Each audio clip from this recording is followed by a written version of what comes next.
yang punya franchise juga kayak nggak semua bisa bertanggung jawab dengan baik. Sorry to say, tapi maksudnya based on reality yang gue lihat bahwa ya udah habis beli ditinggal aja gitu. Lu udah jalanin berapa lama nih Kit Papa? Sekarang jalan 5 bulan. 5 bulan, berarti udah 5M guys. Dihitungin, sorry ya dihitungin. Kan tadi kan 2M buat mulai, udah 5 bulan. Iya. Tapi soon kita bakal buka di BSD, dan kurang lebih projectionnya itu kemarin udah hitung-hitung bangun tanahnya itu dapat 1.200, yang bakal dibangun sekitar 600, itu kalau nggak salah bakal... Hari ini gue kedatangan Will Goss. Ini orang udah nggak usah dikenalin lah ya. Udah jauh lebih terkenal daripada gue. Jangan dong, harus tetap dikenalin dong. Ada yang belum kenal. Nggak perlu. Will Goss pokoknya pemenang MasterChef Indonesia Season 3 dan juga udah terkenal di bidang kulineri lah ya. Tapi gue di sini bukan mau diskusi dan nanya tentang masakan. Soalnya gue udah nggak ada harapan. Mau invest langsung kan? Invest langsung. Cuman dianya nggak mau. Udah diminta, lu punya Kit Papa enak banget, gue mau invest dong, nggak dikasih sama dia. Nah makanya hari ini gue pengen belajar, terutama tentang F&B, ya, bisnis restoran. Tapi kemarin gue lihat lu ikutan ini nih, nonton acaranya di HSS tuh. Nonton dong, gila itu. Bapak ini, Chef Arnold Po, gimana tanggapan lu? Jadi, gimana ya, karena kan Arnold ini kan bisa dibilang, he was my mentor di MasterChef kan. So, I always kayak respect Arnold gitu, walaupun udah gak DMC, gue tetap respect sama dia gitu kan. Jadi of course gue dukung dia, but at the same time, ya respect juga ke Cold Blue. Maksudnya respect adalah dia tetap show up dengan segala, kita tahu ya gosip-gosip di belakangnya yang mungkin punya utang and everything gitu kan. Dan saat itu momen lagi ibaratnya dibenci banget. Dan semua gak ada yang support dia. Yang support dia pada diem. Mungkin kalah suara, momentumnya lagi kalah. Jadi menurut gue secara mental harusnya dia lagi drop-dropnya, tapi dia tetap show up dan bisa menang ya. Congrats and respect aja juga buat dia gitu. Kaget gak sih akhirnya bisa menang? Wah kaget men, satu tempat hening bro. Itu yang gue denger katanya 95% tuh pada dukung Chef Arnold semua itu. Dukung dia. Itu yang bener ya kayak gitu suasananya. Iya. Dan waktu si Cold Blue masuk kayak disorakin gitu kan, terus gue udah ngerasa ronde 1, ronde 2 nih Arnold udah megang banget gitu kan. Terus ambience segala macem tuh euforianya juga ngebuat kayak udahlah Arnold, udahlah. Udah pasti menang punya gitu kan. Ronde 3 dihabisin lah gitu. Iya. Out of sudden gila. Nonton replaynya memang kayak satu tinju masuk ternyata bisa merubah segalanya gitu kan. Benar. Iya benar. Ya gue sih totally respect both of them lah. Both Chef Arnold sama Cold Blue ya. Soalnya apa ya ya mereka berdua fighter lah gitu. Soalnya kalau misal si Chef Arnold kan sebenarnya juga nggak nyari apa-apa dari sini. Mau nyari apa namanya udah di atas gitu kan. Cuman mungkin dia punya sesuatu yang dia percaya what is right for him, dia mau fight aja gitu. Can be. Cuman kalau gue ngeliatnya juga yang beda adalah si Cold Blue ini nggak terlalu showing kayak his secret training gitu loh. Iya nggak sih? Maksudnya kalau Arnold kan suka kasih highlight gitu kan. Jadi mungkin kita semua ngerasa kayak, Cold Blue kayaknya unprepared nih. Bisa kalah dengan mudah. Tapi abis dia menang, dia baru kasih lihat footage jadi pukul-pukulin sampai berdarah-darah, buset. Benar. Which, I think latihan dia juga nggak kalah berat ya. Benar. Iya. Nah, sebelum lu menang MasterChef ya bro ya, itu kan kayaknya pertama kalinya lu jadi terkenal lah yang menang MasterChef gitu kan. Lu sebenarnya kerjanya apa sih? Jadi dulu gue intinya abis kuliah, gue nggak suka mata kuliah yang gue ambil. Lu kuliah apa dulu? Management. Okay. Management itu adalah mata kuliah untuk orang yang bingung dalam hidupnya mau ngapain. Iya nggak sih? Jangan gitu dong, gue ambil manajemen. Agak bingung gak? Oke, mungkin gue business administration lah. Ada manajemennya. Kalau gue literally business management ya kayak oke. Tapi sekarang gue jelas kayaknya itu sesuatu yang penting juga kan. At the end of the day, whatever your profession is, ujung-ujungnya kalau bisnis ya you need that gitu loh. You need that skill and knowledge juga gitu actually kan. Habis dari situ gue cabut, bilang sama bokap gue pengen ngambil kuliner. Sebentar, lu ambil manajemennya tahun berapa tuh? 2010, dan gue cabut di semester 3. Oh. Tapi gue bilang ke bokapnya, gue bilang gue cuti bentar gitu. Mau ngambil kuliner dulu, nanti abis itu gue balik lagi. And then gue nggak balik lagi. Tapi lu ambil kuliner abis itu? Ambil kuliner di 2010 langsung gitu, begitu drop out lu langsung ambil kuliner? Langsung ambil kuliner. Tapi kan universitasnya berbeda dong kalau kayak gitu? Berbeda. Dan yang gue ambil sebenarnya bukan university, lebih kayak buat short course gitu loh, kayak kursus pendek-pendek aja, cuma 3 bulan. Oke. Tapi kenapa gue apply ke sana waktu itu gara-gara gue tahu dia kurikulumnya kurikulum menggunakan Lee Cordon Bleu. Jadi maksudnya the owner of the school itu lulusan Lee Cordon Bleu, and somewhat dia try to bukan copycat ya, implementasi dari sana bawa ke sini gitu. Ya soalnya Lee Cordon Bleu nggak ada di Indonesia kan, Exactly. jadi dia mungkin menemukan celah itu bukan di sini. Iya. Boleh spill nggak sih nama sekolahnya apa di sini? Cieleli namanya. Mungkin sekarang udah nggak ada, tapi kalau masih ada ya hebat juga. Cieleli. I see. Terus Cieleli. waktu lu akhirnya keluar dan lu ambil culinary school kayak gitu, lu ada sebuah regret nggak sih? Waduh, gue jadi apa setelah ini? Atau lu udah tahu emang ini yang lu mau lakukan? Itu masih 50-50 ya. Maksudnya gue juga masih berusaha figure it out kayak is it the one?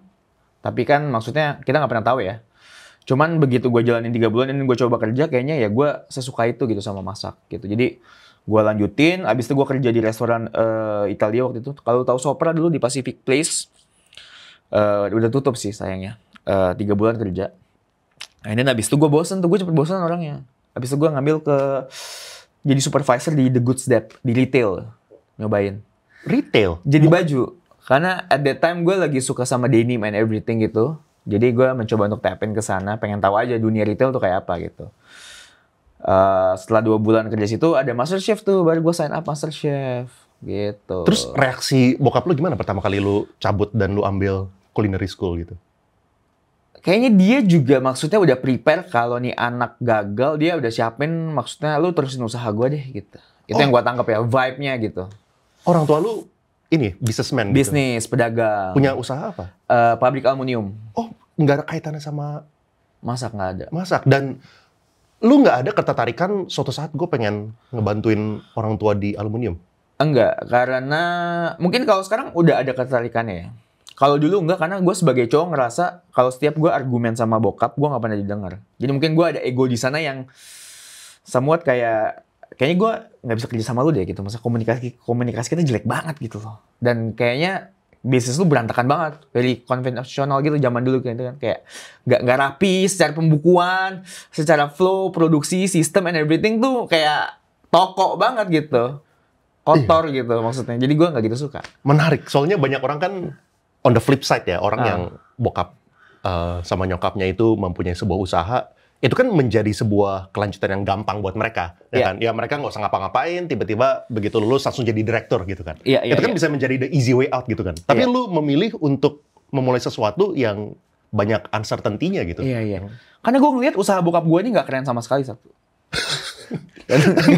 Lu katanya ada kemungkinan ngelanjutin gimana? Iya, waktu kecil. Maksudnya waktu gue muda, ngelihatnya dia nggak keren kerjaannya. Waktu kecil. And then yang kedua, gue melihat usaha ini kok kayaknya nggak fruitful gitu, nggak ada duitnya. Soalnya gue kayak hidupnya nggak enak gitu pas sama bokap gue, sama nyokap gue. Maksudnya mereka nggak nge-spoil gue at all gitu. Jadi gue ngerasa kok kayak nggak tempting ini kerjaan gitu.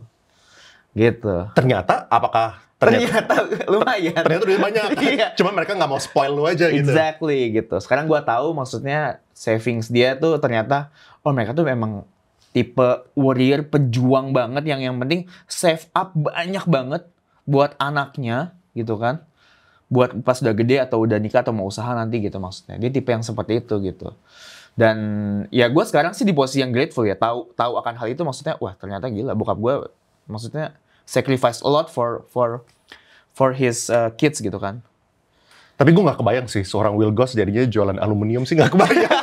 Orang biasanya ayam gitu kan, steak gitu. Tiba-tiba inilah aluminium. Bisa jadi gue jual bisnisnya. Iya. Oke. Terus setelah lu kerja di yang tadi kan yang terakhir kan di Good Step gitu kan. Terus lu join MasterChef Indonesia kayak gitu kan. Setelah itu, lu bukannya tapi lulus dari Le Cordon Bleu juga ya? Gue lihat di Wikipedia gitu. Betul. Jadi abis gue MasterChef, baru gue putusin untuk ngambil lagi Le Cordon Bleu. Just because I think orang ngelihat MasterChef itu masih terlalu amatiran. Dan saat itu gue butuh validasi.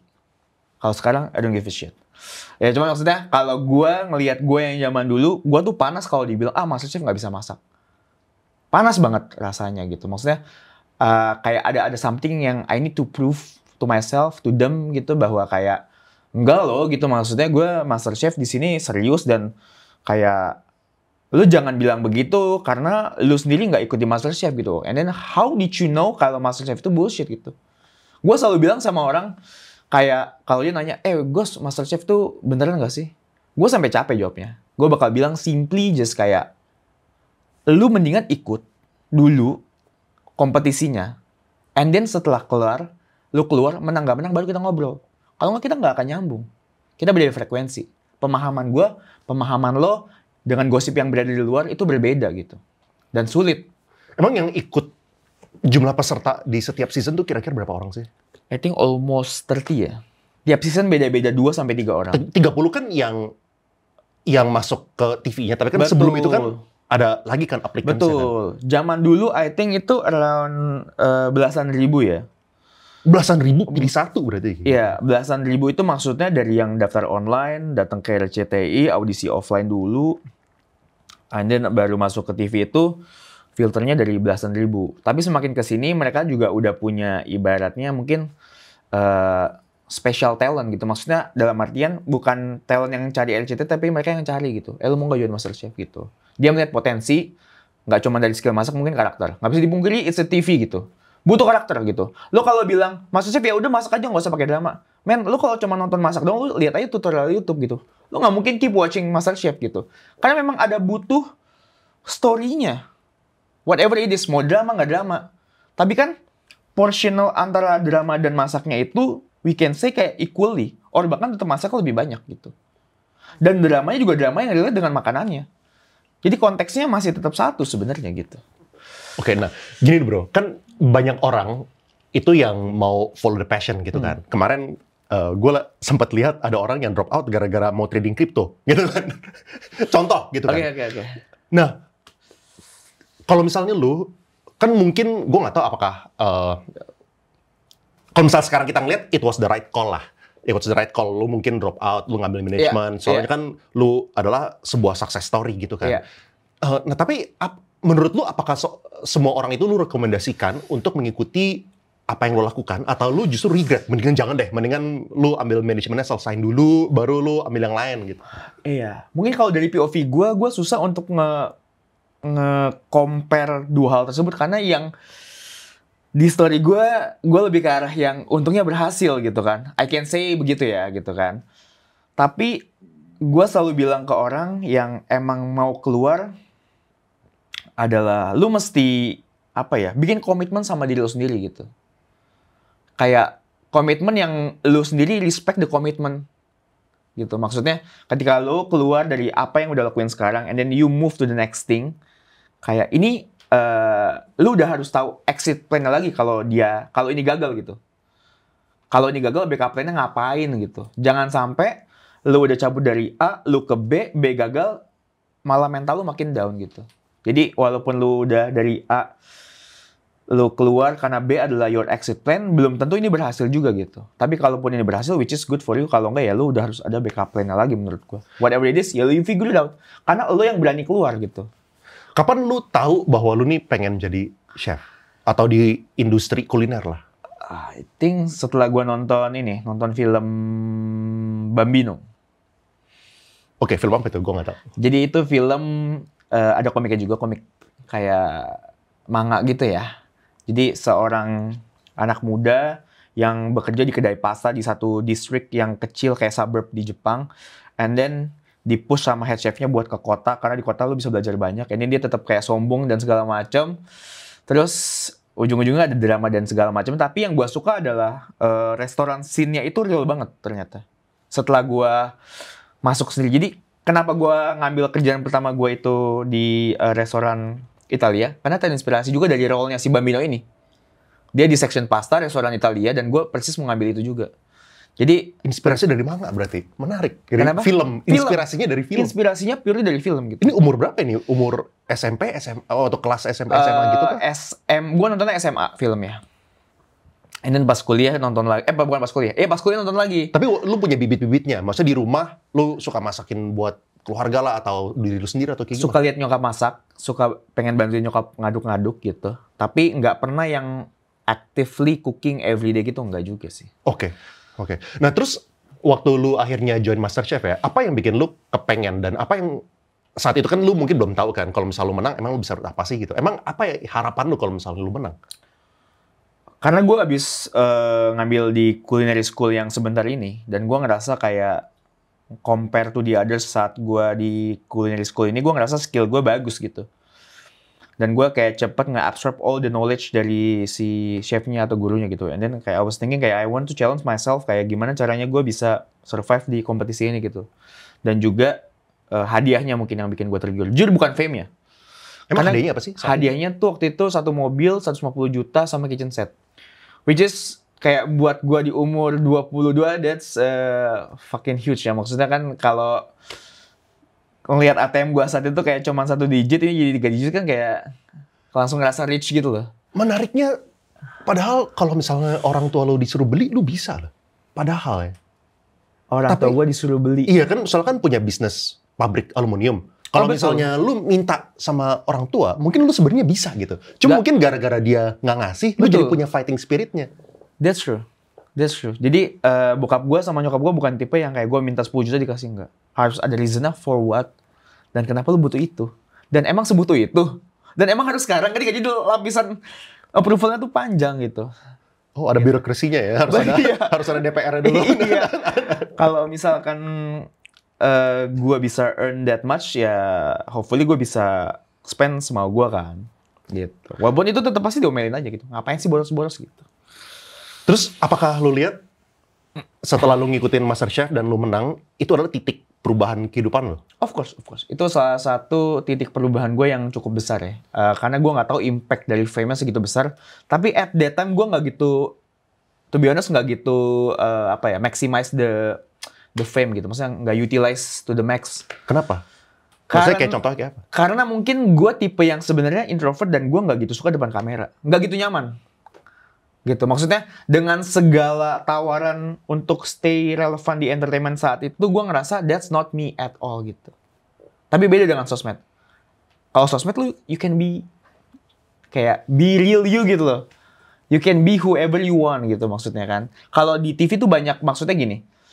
Kan tawarannya nggak mungkin reality show kayak MasterChef lagi. Pasti kan kayak let's say ngisi program apa gitu yang ada mungkin directionnya, story-nya gitu kan. Itu kan gue nggak punya experience di situ gitu. Jadi buat gue tuh dragging dan bikin gue tuh kayak capek gitu buat ngelewatin itu semua gitu. Lu ambil, abis lu nggak suka atau lu memilih untuk nggak ambil maksudnya? Nggak ambil at all. Jadi gue cuma ngambil kerjaan kayak cooking demo aja gitu.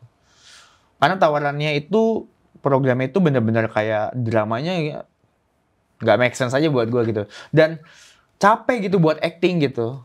Capek. Buat acting tuh capek. Buat acting yang bukan karakter lu tuh, apalagi lu nggak punya experience di industri itu kan. Gila gimana kali, susah. Kalau misalnya lu lihat ya dari MasterChef, sekarang udah season berapa sih? Kalau nggak salah 12-13 ya? 11. Oke.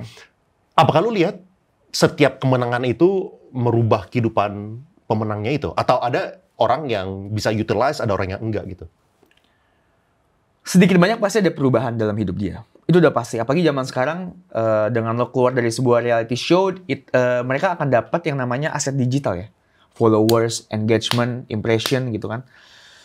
Tapi ya balik lagi bener kata lo, ada yang bisa utilize dengan baik, ada yang enggak gitu kan. Itu semua balik ke mereka kan. Oke. Ada yang kurang adalah, bukan kurang ya, maksudnya yang disayangkan.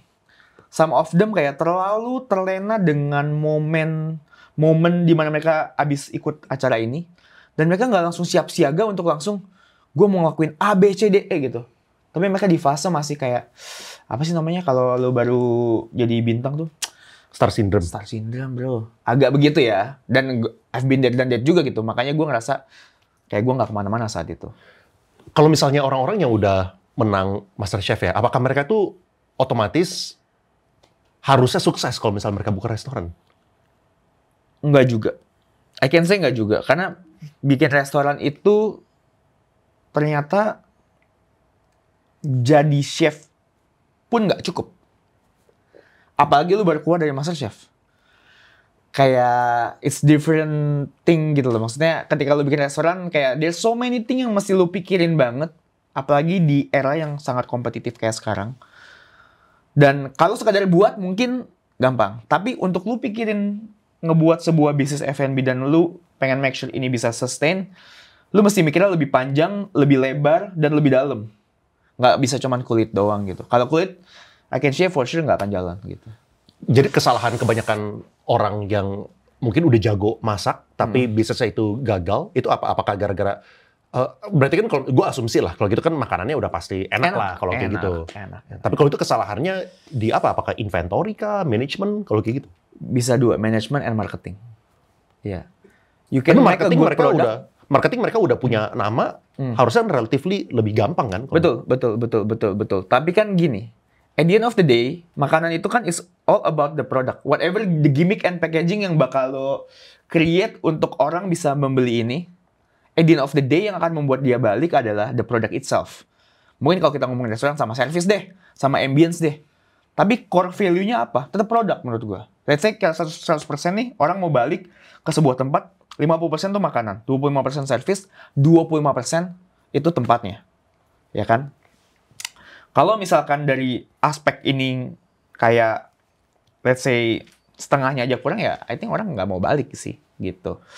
Jadi kalaupun lo punya fame tapi produknya mungkin nggak bisa diterima, ya orang akan cobain sekali doang gitu. I'm not saying kayak produk di Naked Papa itu adalah produk yang kayak yang gue yakin enak banget dan orang mau balik, nggak juga gitu. Gue bikin lumayan produk yang mediocre actually. Kayak just kayak bakmi, everyone can do it, everyone can make it, enjoy it, compare it juga gitu kan.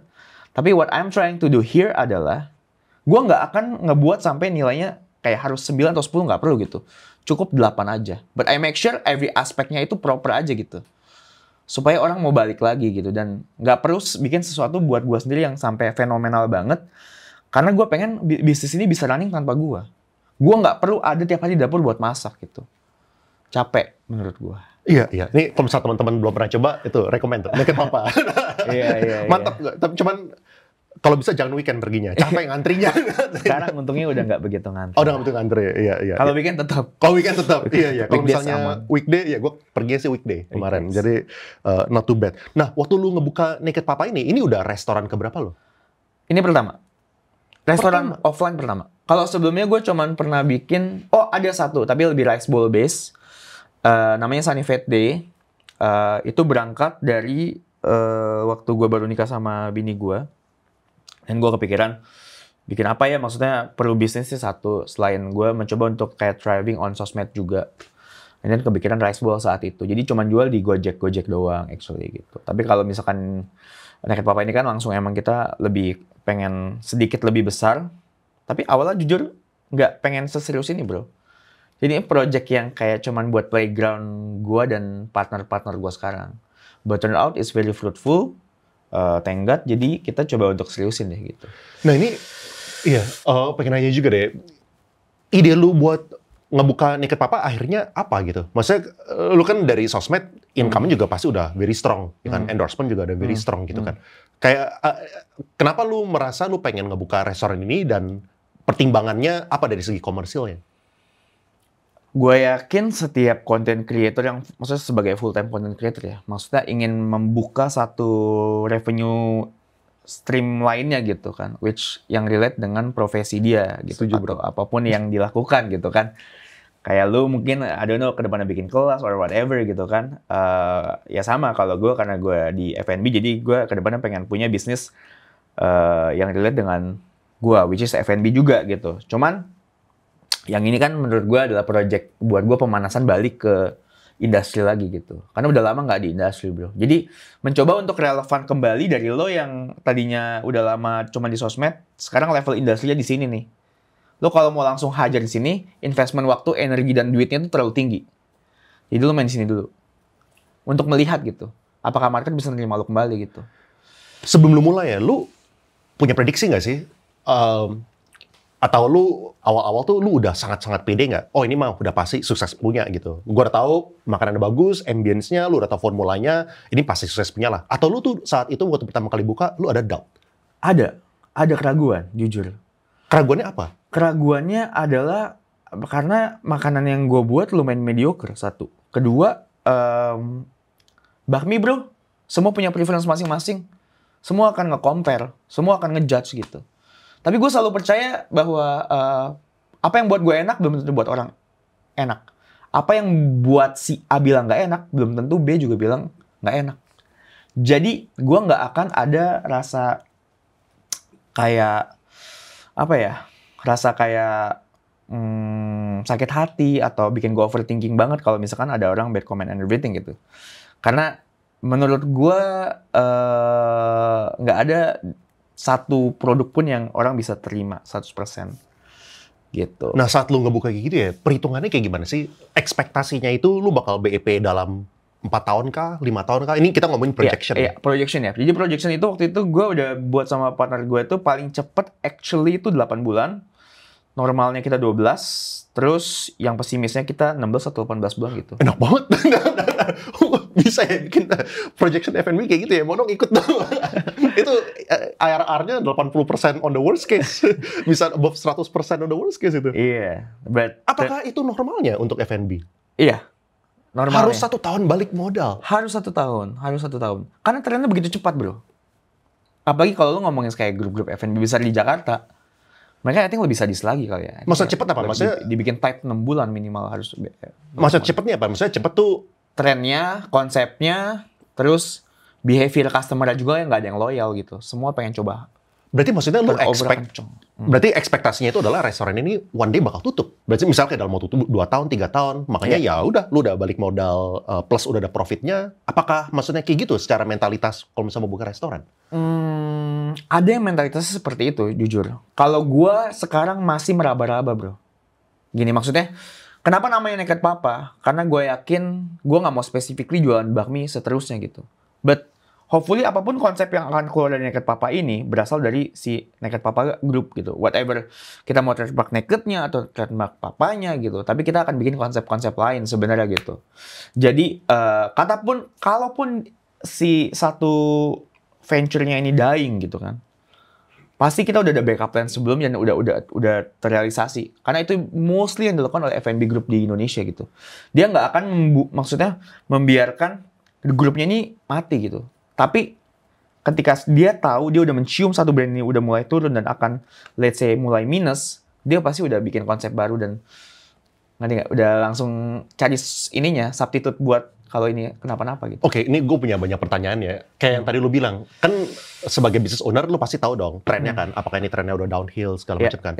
Apakah ada possibility restoran itu di turn around? Maksudnya nih misalnya ya, misalnya kita udah buka, sukses, habis itu udah mengalami penurunan. Tapi lu melakukan sebuah inovasi, menunya itu dirubah, bisa naik lagi. Bisa nggak sih? Atau kita tuh harus buka di tempat yang baru dengan fully konsep yang baru, udah biarin ini tutup aja gitu. Bisa dua itu, bisa lu tutup buka yang baru atau enggak lu coba untuk bikin menu baru atau ide menarik apa atau gimmick apa atau marketing movement apa yang ngebuat orang bisa balik lagi datang. Either itu buat nyobain produknya atau experience konsep yang mungkin mau lu bawa atau let's say gimmick yang akhirnya mereka makan gitu. Misalkan ada activation let's say, menurut gue banyak banget sekarang kayak coffee shop let's say yang sebenarnya nggak rame-rame banget, tapi dia sebenarnya produknya mungkin oke. And then mungkin ownernya kenal beberapa influencer gitu. And then dia bikin bazar di situ. Yang itu kan sebuah movement yang sebenarnya ada chance untuk crowd-nya tuh bisa balik lagi gitu setelah dari bazar tersebut. Oke, yang menarik ya bro ya, kalau misalnya kemarin gue datang ke Naked Papa, the first thing that came to mind itu adalah, gila sih Will Ghost gila banget ya. Maksudnya gila tuh kayak gini. Ini tempat komersil, itu tuh di belakang. Iya. Maksudnya kalau misalnya orang ngebuka restoran atau ngebuka usaha apapun, yang gue lihat kan pasti mereka mikirnya cari yang prime, eyeballsnya banyak, dilewatin traffic. Ini teman-teman bisa coba Google ya lokasinya Naked Papa. Ini tuh di belakang gitu. Nah itu menarik, kok bisa lo kepikiran itu menjadi tempat yang bagus buat lo? Berangkat dari karena ketika gue pengen punya bisnis, gue pengennya deket dari rumah gue. Jadi kontrolnya enak. Dan so far, di dekat rumah gue itu mostly tuh ruko. Layoutnya. Dan menurut gue bosen. Kalau ruko, kira-kira lu bisa maininnya gimana sih? Terlimitasi sekali gitu oleh space-nya gitu. Jadi gue lebih mikirin gimana caranya bisa memberikan experience berbeda ke orang yang datang. Biar nggak vibe-nya tuh ruko lagi gitu. Dan daerah di BSD juga, di daerah rumah gue juga maksudnya coffee shopnya juga mirip-mirip juga gitu secara layout, konsep, produk gitu. Lumayan mirip-mirip. Jadi mungkin ini salah satu yang ngebuat gue pede ketika gue ambil orang bakal mau datang. Karena these days I think orang again nggak cuman beli produk doang, dia beli apa ya, value, pride ataupun brandingan yang lu bawa ke tempat lu gitu. Plus apa ya, ada perbedaan konsep yang begitu kontras dari yang udah ada di dekat rumah, which is mereka semua ruko, and then gue lebih kayak pengen banyak outdoornya. Oke, nah ini menarik bro, soalnya kan awal-awal lu bilang lu ada keraguan lah, apakah ini bakal jalan atau enggak gitu kan. Nah keraguan lu ini kayak gimana? Apakah keraguan lu ini adalah, lu udah keraguan gak sih misalnya? Soalnya lu punya pesimis case itu masih bagus juga bro. Lu punya pesimis case itu berapa? Tadi 16 bulan ya kalau nggak salah? 16 bulan kan? Itu kan ya kurang dari 1,5 tahun udah balik modal gitu kan. Nah lu punya keraguan ini adalah, apakah lu ragu jangan-jangan pesimis case-nya kita juga nggak bisa hit gitu? Atau lu ragu jangan-jangan kita nggak bisa BEP dalam lebih cepat dari 1 tahun? Yang mana lu punya keraguan saat itu? Keraguan gue kayaknya kita nggak bisa BEP dalam 16 bulan itu. Karena kalau setahun menurut gue masih oke lah. Oke. Nah, sekarang ya bro ya, kalau misalnya lu lihat ke belakang, sekarang kan lebih gampang lah buat ngelihatnya kan. Apa menurut lu formulanya sebuah F&B itu bisa sukses? Kalau misalnya kita ngomongin Naked Papa ya. Alasan-alasannya apa people keep coming back gitu? Mungkin bukan gue narsis ya, tapi maksudnya mungkin salah satu faktornya gitu, ada gue di Naked Papa juga gitu. Satu faktor. Tapi menurut gue itu nggak merepresent kesuksesan Naked Papa. Karena zaman sekarang menurut gue, untuk lu sebagai business owner, especially di F&B, dan kalau lu cuman sendiri nge-handle semuanya, dari produk, dari sistem, dari marketing, terus dari semua back-end lu hajar sendiri, itu nggak akan kemana-mana, to be honest. Lu akan di situ-situ aja gitu. Tapi gue grateful banget punya partner yang memang maksudnya background F&B-nya juga kuat gitu. Dan mereka saling ngisi dan udah ada role-nya masing-masing yang ngebuat kita tuh lumayan bisa accelerate dengan cepat gitu. Jadi segala masalah, segala problem, segala apa yang mesti dibenerin, apa yang mesti di-execute, kita tuh udah ada role-nya masing-masing dan cepat gitu. Jadi semua beban nggak cuma di gua doang gitu. I think itu yang ngebuat kita bisa apa ya, excellent di daerah Puri. Lu berapa partner sih? 5 total sama gue. 5 total? 5 orang. Role-nya beda-beda, semuanya aktif? Aktif banget 3, yang 2 semi aktif. Jadi emang nggak ada passive investor gitu ya? Nggak ada, tapi soon ada. Oke. Baru deal kemarin. Menarik. Ya bisa kita ngobrol juga. Oke, menarik. Nah terus ini semuanya 5-5-nya lu udah kenal lama? Jujur belum. Jujur yang baru kenal banget tuh cuman beberapa aja. Karena memang sebelumnya pernah ada experience kerjasama dengan partner gue yang beberapa ini di brand dia yang sebelumnya. Dan gue ngerasa kerjasama sama mereka tuh kayak went pretty smooth juga gitu. Nggak yang kita nggak saling kayak banyak argue gitu. I respect your your vision, I respect your statement, dan segitu juga sebaliknya gitu. Jadi kayak I think kita cukup bersinergi gitu loh. Dan menurut gue itu yang paling penting juga gitu. Dan gue paling anti jujur bikin bisnis sama temen. Tapi gue lebih suka punya temen dari bisnis. Dan itu yang gue dapat sekarang gitu. Role-nya kayak gimana? Kalau misalnya lu berarti lebih ke bagian marketingnya gitu, marketing brandingnya. Gue lebih sekarang produk sama marketing.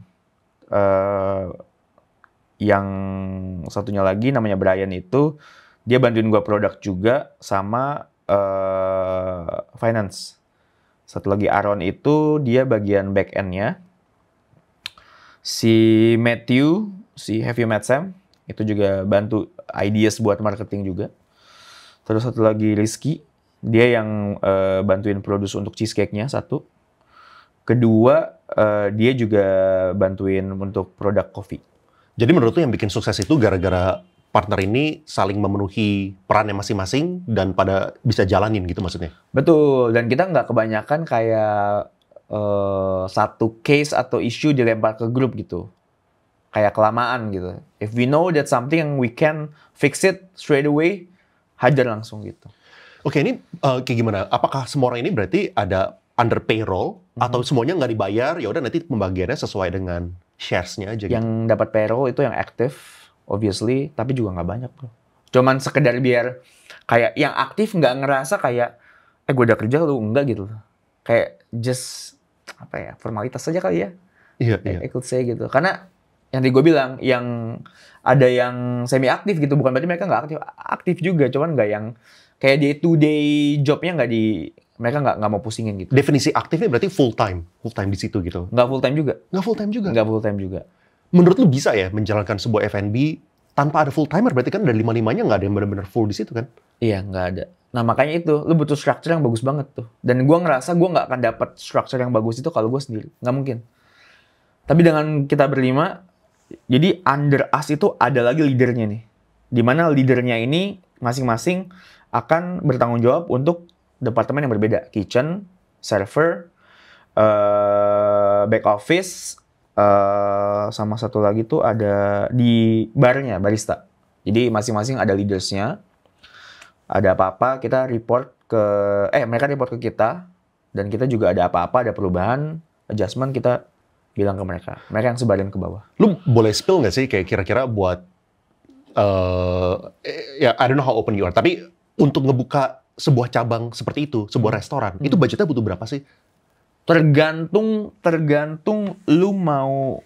Kita ngomongin yang Naked Papa yang sekarang ya. Oke. Itu jujur gue hoki banget dapat tempatnya, harganya murah. Maksudnya I can say murah dibanding pasaran yang ada ya. Jadi kemarin total investment-nya itu 2M lebih dikit doang. Untuk satu cabang yang di Perbun. Tapi soon kita bakal buka di BSD. Dan kurang lebih projection-nya itu kemarin udah hitung-hitung bangun tanahnya itu dapat 1.200. Yang bakal dibangun sekitar 600. Itu kalau nggak salah bakal 7-8M. Jadi kenapa kita mau M bigger? Because we believe kayak the brand itself udah makin strong. Dan kita percaya maksudnya apapun produk dan venture lainnya yang lahir dari Naked Papa Group ini bisa jadi something yang fruitful dan gede juga gitu. Oke. Kalau misalnya formula buat sukses di F&B ya bro ya, apakah waktu lu ngebikin menunya kayak gitu, apakah lu nge-spotting gitu, ini tren-trennya lagi hype ini misalnya kayak bus cheesecake lah atau apa gitu, dan itu apakah harus dilakukan terus-menerus? Jadi lu harus ganti menunya terus atau kayak gimana tuh? Iya, I think kalau dari POV gue itu lumayan nggak relate dengan F&B scene yang sekarang, bro. Karena gue tipe yang gue akan keluarin produk yang memang gue mau makan harian juga gitu. Jadi kenapa bakmi coffee and cheesecake? Karena ini semua produk yang berangkat dari kesukaan si foundersnya gitu loh. Jadi sebenarnya kalau lu bayangin tiga itu nggak ada yang nyambung. Cheesecake tiba-tiba sama coffee oke lah. Cheesecake after bakmi kayak not so actually gitu kan. Terus bakmi sama kopi juga not so much gitu. Apalagi kayak coffee-nya tuh specialty coffee yang arahnya lebih kayak kita ke Australian and Melbourne gitu. Karena bakmi kan kayak jakut banget nih. Jadi kayak agak kemana-mana gitu. Tapi gue percaya maksudnya kalau di dunia ini ada orang kayak gue, berarti ada juga yang kayak, maksudnya ada banyak orang yang stylenya kayak gue juga gitu. Kayak gue ya, gue pesen tiga-tiganya. Coffee, bakmi, cheesecake. Nggak nyambung. Iya, nggak nyambung. Cambil bisa, you can enjoy it gitu. Jadi, untuk relate dengan tren, itu menurut gue harus sebenarnya ya.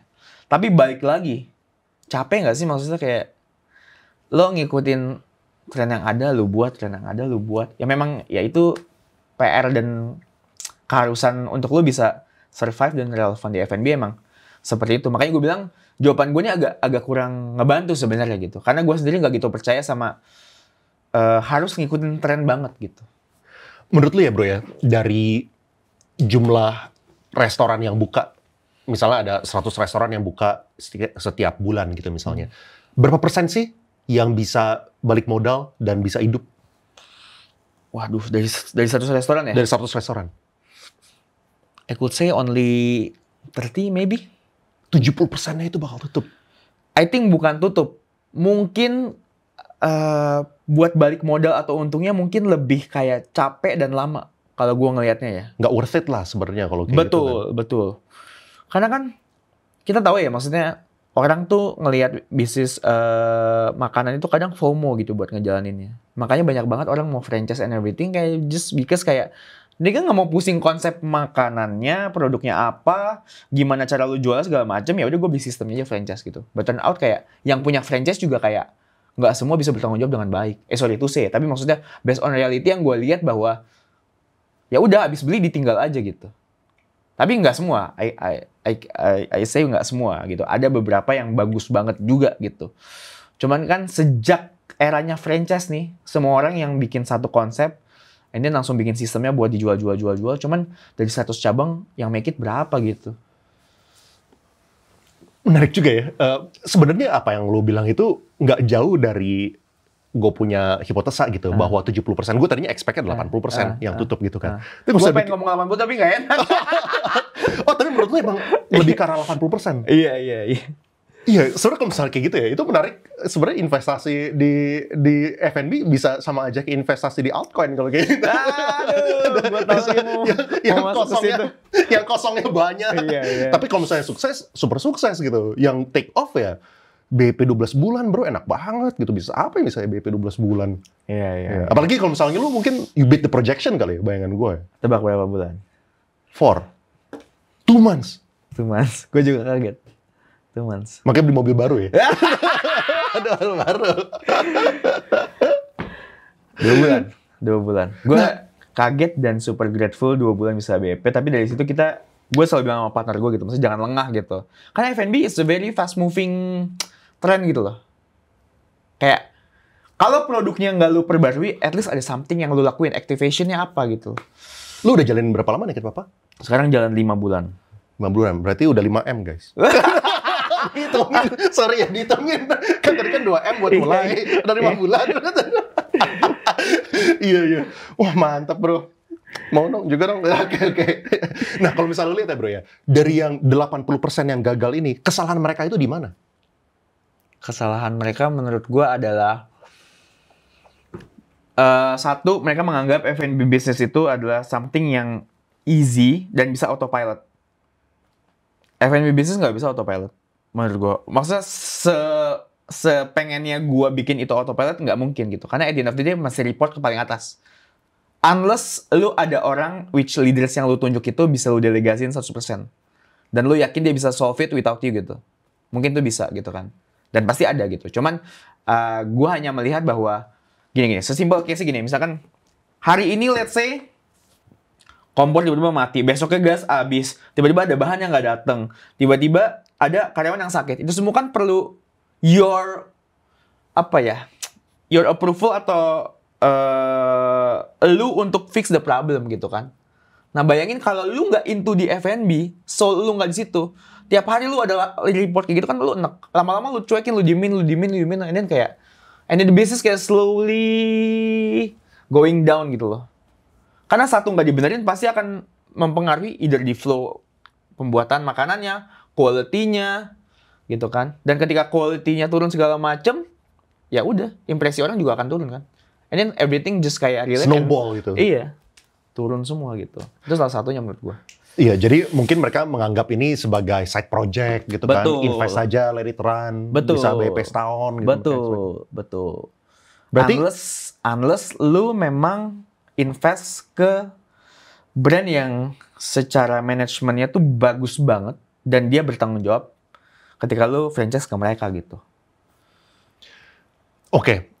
Berarti kalau misalnya kayak gitu pesannya adalah kalau misalnya lu pengen buka F&B, si owner ini harus siap untuk datang ke lapangan setiap hari dulu gitu, minimal ya, buat taruh ya kan. Jangan punya asumsi bahwa lu bisa let it run, bisa jalan sendiri kayak gitu kan. Betul, karena problem setiap F&B business tuh I think beda-beda juga gitu.